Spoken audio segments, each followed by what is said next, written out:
Welcome to Guthrie Sports Page Television. Chris Evans with the ball coach of Guthrie High School, Coach Rafe Watkins. Coach, the playoff bracket has been set. Your thoughts initially on 5A bracket? Well, it's going to be interesting. You know, you got some good first-round matchups. I think the Shawnee-Lawton Mac is an intriguing matchup. Certainly ours is as well. I mean, Deer Creek has been up as high as number 6 in the state this year, and we've been as high as number 1, so that's going to be a good matchup.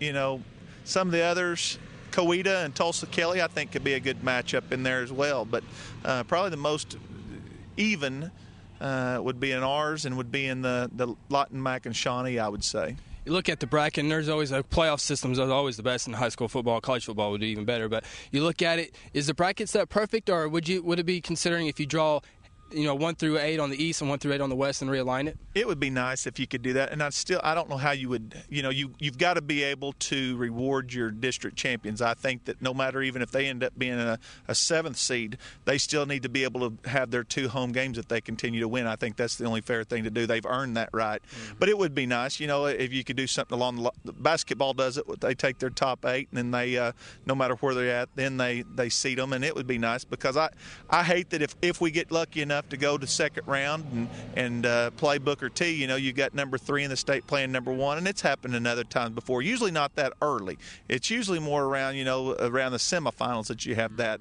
But it's something that it'd be nice to get looked at, but it probably will never happen in football. You look at our District 5A2 and our 4-seed Durant going up against the number 1 seed in 5A1, El Reno, and that's a pick'em game in my book. It really is. El Reno has been playing great defense all year long.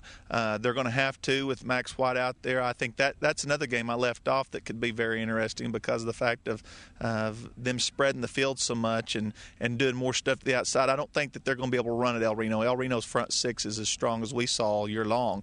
Their secondary, I thought, still had a little bit of desire, and if they get to throwing over there, and apparently Durant really played well last week against Ardmore, so if they could get that going, if that momentum carries over, it could be a tough game for El Reno. Of course, the game we're interested in is the Guthrie BlueJays and the Deer Creek Antlers, a team that we've seen over the few years. So, Coach, Guthrie won 2, Deer Creek's won 2. Deer Creek comes into Gelsman Stadium with a 7-3 record. They're a very good football team. They've lost Lawton, Mac, Shawnee, and El Reno, and certainly all 3 of those teams are ranked. And yeah, they're outstanding football teams. And so, they've got 2 Division I, and I still say they've got a kid on there that I don't know how he's not a Division I. Their left tackle, number 70, the Hahn kid, probably the best offensive lineman we faced this year, in my opinion, with size and the way his feet are and stuff. Excellent player, but their team revolves around Dax Dilbeck. He's a great quarterback. He throws better than average. He's not going to go out there and just kill you with his arm, but his feet are incredible. Last year he ran the fastest time over at the quarterback challenge. I think he had somewhere around a 4.3 and 4.32, something like that.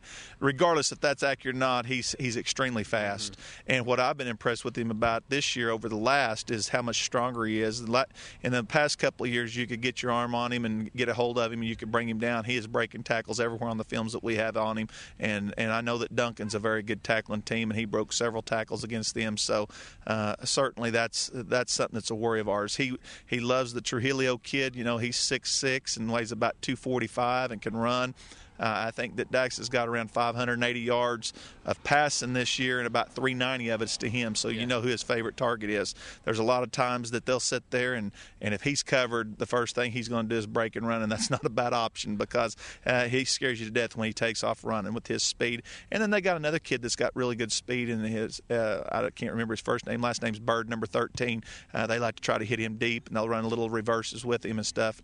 He's a very good football player as well. But their offensive line and defensive lines are probably the strength of their team other than those individuals. You look at the offense, Coach. Deer Creek's the leading team rushing the football in Class 5A. Dilbeck over 1,400 yards rushing. The running back Sanders, I think, is over 700 yards. It would be easily just stack the box, but is that something you can do against this team?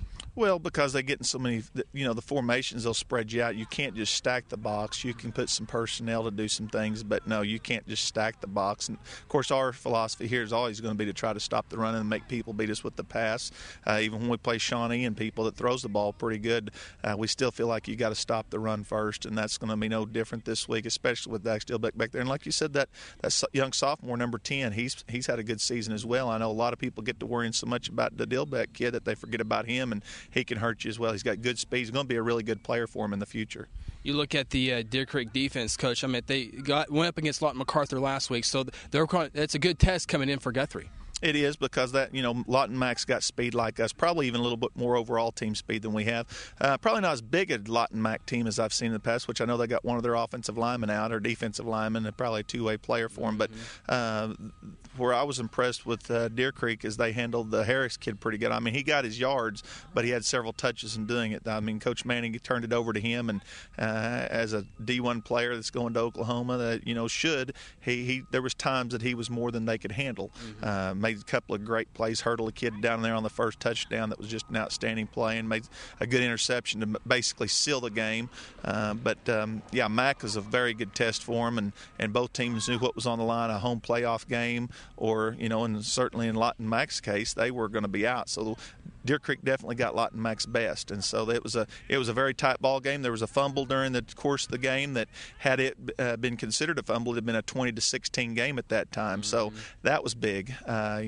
We can't tell on film, and it's regardless. They called it down, but had that happened, it'd be interesting to see what would have happened in that game. You look at your schedule, Coach, in the regular season, the opponents go 55-45. Looks like your schedule gets you ready for the playoff run. Well, if there's a tougher district, I mean, we certainly got ready for it, and the good thing is we stayed healthy through it all. We're as healthy as we were week one right now, maybe in some instances even better, because I think that Josh is healthier than he's been most of the year, and some of our others are as well. So to be week 11, we're about as healthy as we could expect to be, and the kids are excited about the game. This has become a little bit of a rivalry.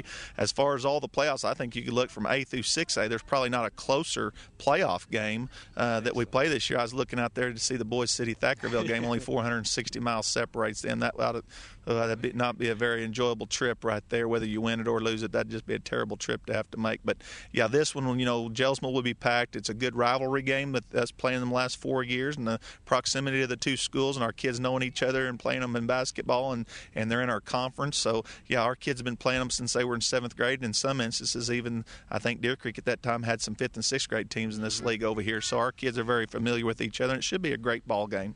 Cliches to the keys: defense, special teams, and turnovers.